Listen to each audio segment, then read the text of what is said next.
G'day cocktail lover, what can I get for you today? Can you make me a Valentine's Day themed cocktail? I want to learn how to make a cool one that will impress my girlfriend. There are a few things that can qualify things as a Valentine's drink.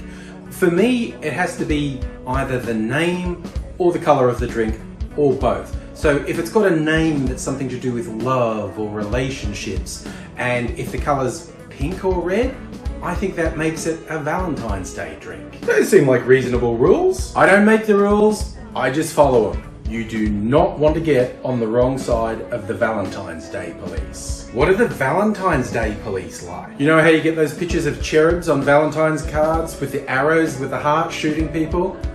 The Valentine's police are like that, but they use real bows and arrows. Ooh, are they naked as well? Oof, every chance they get. So you're going to make a Valentine's Day cocktail for me that follows the rules? I'm going to make a cocktail that follows some very specific rules. This is going to be for #LovePotion2022 challenge on YouTube. The what now? There's a whole community of people on YouTube who make cocktails, and occasionally there's some guys who get together and they set a challenge to get some sort of togetherness in the community, get everyone having their own take on things. So it's three guys. It's Dave from Booze on the Rocks, Vino from 60 Second Cocktails, and Rob from Rob's Home Bar. And the latest challenge is Valentine's Day, and use the #LovePotion2022.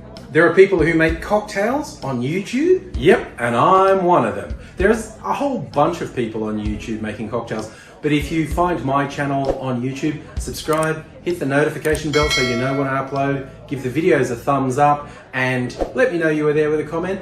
Plus, check the #LovePotion2022. You will find a whole bunch of other cocktails made by members of the YouTube cocktail community. It's a great way to get new ideas and find really interesting people to follow on YouTube. So what are you going to make me? I'm going to make you a Love and Murder. I love the name of that. As soon as I saw it, it grabbed me. It's a very attention-getting name. And, you know, it follows the rules for Valentine's Day drinks. I feel like this was invented by someone who had some maybe not great relationships. It was actually invented by Nick Bennett, the head bartender at Porchlight in New York, and it's inspired by a Broadway play he saw and he really enjoyed. It was called The Gentleman's Guide to Love and Murder. So that's what we're going with here. What's actually in it? It's actually quite an unusual drink. It calls for equal measures of green chartreuse and campari in the original recipe. Now it's safe to say those are two of the more challenging and divisive cocktail ingredients out there. I mean, me for one, Campari, far too bitter for me. Even cocktails with a little bit of Campari, I tend to find too bitter. This one calls for a whole ounce. There's no way I could drink that. So I'm actually going to be substituting with another bitter red Amaro that's just not as bitter as Campari. If the ingredients are that weird, is it actually going to make a good drink? It's really popular at Porchlight, so we'll see.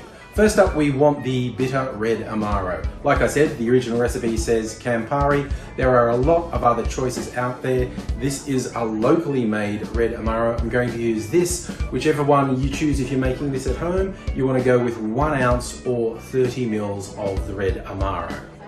Next up, we have the green chartreuse. Now, this would be a difficult one to substitute. There are other herbal liqueurs out there, but this is quite unique. I think you could always do a substitution. It would be a different drink, and there's nothing wrong with that. But I'm going with green chartreuse, and we're going to add 1 ounce or 30 mils to our shaker. We're also adding a surprising amount of lime juice. Most often when you get lime juice in a cocktail, it'll be anywhere from 1/4 to 3/4 of an ounce. This calls for a full ounce or 30 mils. But I think it's because of the bold flavors of the Amaro and the green chartreuse. It needs that backbone and balance from the lime juice to stand up. So we're going to add 30 mils, 1 ounce of lime juice to our shaker. We're also adding some sugar, but slightly less than the other ingredients. We're going to go with 3/4 of an ounce, around 22.5 mils of sugar syrup. This is our last major ingredient. So we add the sugar syrup to the shaker and we're almost done. The final touch could be considered optional, but it's extremely strongly recommended. It's 4 drops of saline solution. Now that might sound odd. You think, am I going to get a salty cocktail? No, you're not. That isn't enough saline to make the cocktail actually taste salty. But salt's a flavor enhancer. So what it's going to do It's going to bring out the sweetness a bit more, and it's going to balance the bitterness. So it is, while seemingly insignificant, it's a key part of the recipe. And that's all our ingredients. We add ice to our shaker, put it together, bang it in hard, give that a good solid shake for 10 to 15 seconds. And with a lovingly placed Valentine's Day chocolate heart on there, here is your love and murder.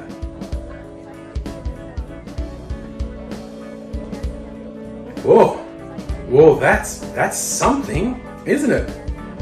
Oh, that's just like there's this whole flavor explosion going on in my mouth. Wow, I mean, I can see it might not be for everyone, but like you said, it's really surprising how well it all goes together. I have to admit it was slightly off-putting that you made such a big show of putting the Valentine's heart on here for me. Oh no, that's just a figure of speech. Like everyone doing the hashtag Love Potion 2022 challenge needs a chocolate garnish, and a lot of them are going to be chocolate hearts. It doesn't mean anything. Unless you're into it. No, I'm not. I'm not into it. No. Of course that isn't what I meant. That's just being a bit of lighted banter. Just banter. Unless you were on board. You keep going there. You keep saying you were, and then you... This is not what I wanted when I came in here. This is weird. Wow, I don't understand why you're taking this so seriously. I made a drink. It was a Valentine's Day drink. Words like love, care, and tenderness might seep in. I don't know, I thought you might like some love, care, and tenderness. But no, nothing of the sort. It's just the way you said, lovingly. It's like, I wasn't quite sure what you meant. Still, you never know. Might be worth your while. I'm just saying. Look, no harm, no foul. You're not. Don't worry. Pretend I didn't say anything. Pretend I didn't say anything. Why do you keep saying it? Please, just don't stop. Don't say any more. You know what? I'm finishing my drink and I'm going.